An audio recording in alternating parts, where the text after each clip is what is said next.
देवयानी ने कच्छ को क्यों दिया श्राप?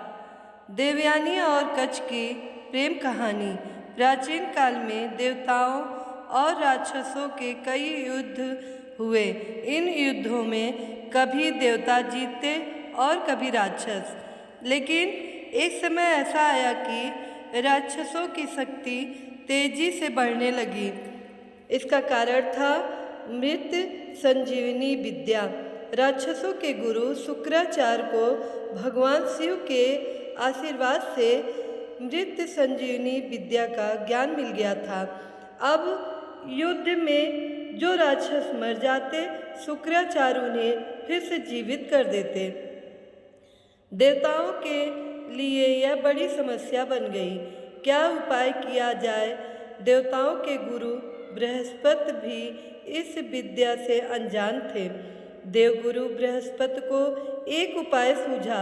उन्होंने अपने पुत्र कच्छ से कहा कि वे जाकर गुरु शुक्राचार्य का शिष्य बन जाए और मृत संजीवनी विद्या सीखने का प्रयास करें। बृहस्पति जानते थे कि यह कार्य इतना आसान नहीं होगा। उन्होंने अपने पुत्र कच्छ से कहा कि अगर वे किसी प्रकार शुक्राचार्य की सुंदर पुत्री देवयानी को प्रभावित या आकर्षित कर लेता है तो संभवतः काम आसान हो जाए। कच्छ जाकर गुरु शुक्राचार्य का शिष्य बन गया। कच्छ एक तेजस्वी युवक था। देवयानी कच्छ को मन ही मन चाहने लगी, पर यह बात उसने किसी से कही नहीं। इसी बीच राक्षसों को यह बात पता चल गई कि देवताओं के गुरु का पुत्र कच्छ शुक्राचार्य से शिक्षा ले रहा है। राक्षस समझ गए कि कच्छ का उपदेश तो मृत संजीवनी विद्या का ज्ञान पाना है। राक्षसों ने निर्णय लिया कि कच्छ का जीवित रहना विनाशकारी हो सकता है, अतः वह चुपचाप कच्छ को मारने की योजना बनाने लगे। एक दिन राक्षसों ने कच्छ को पकड़कर उसका वध कर दिया। देवयानी ने जब यह जाना तो उसने रो रो कर पिता से कच्छ को पुनः जीवित करने की याचना की। शुक्राचार्य देवयानी का कच्छ के प्रति प्रेम समझ गए। हार कर उन्होंने कच्छ को जीवित कर दिया। इस बात से राक्षस चिढ़ गए। उन्होंने कुछ दिन बाद पुनः कच्छ को मृत्यु के घाट उतार दिया। लेकिन शुक्राचार्य भी क्या करते, पुत्री मोह में उन्हें पुनः कच्छ को जीवित करना पड़ा।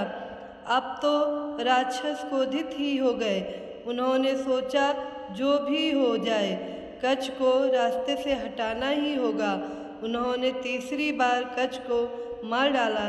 इस बार राक्षसों ने चालाकी की।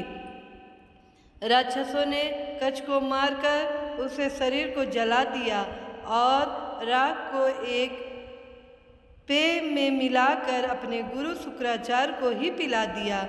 राक्षसों ने सोचा चलो अब तो छुट्टी हो गई कच्छ की।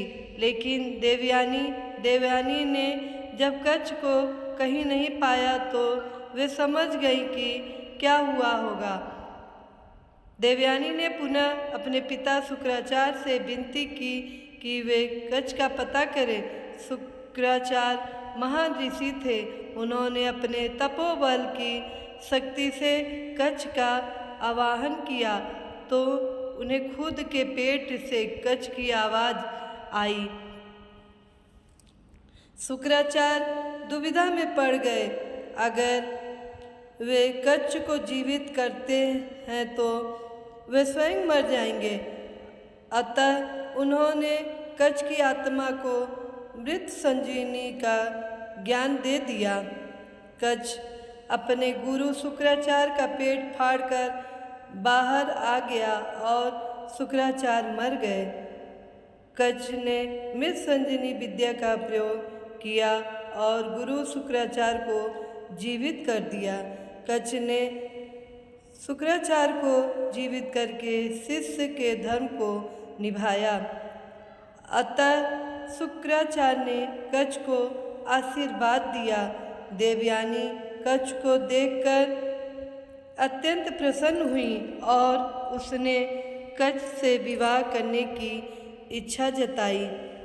जवाब में कच्छ ने सत्य का उद्घाटन किया कि यहाँ आने का उसका उद्देश्य मृत संजीवनी विद्या का ज्ञान तो पूरा हो चुका, अब तो वापस देवलोक जा रहा है। इसके साथ ही कच्छ ने यह भी कहा कि चूंकि वह शुक्राचार्य के पेट से निकला है, अतः शुक्राचार्य उसके पिता समान हुए।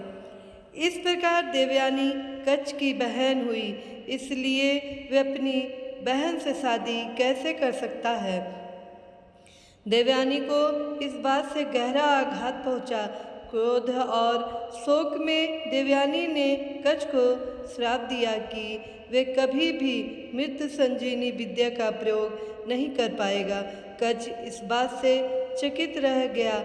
चिढ़कर उसने भी देवयानी को श्राप दिया कि वे जिस भी व्यक्ति से विवाह करेगी उसका चरित्र अच्छा नहीं होगा।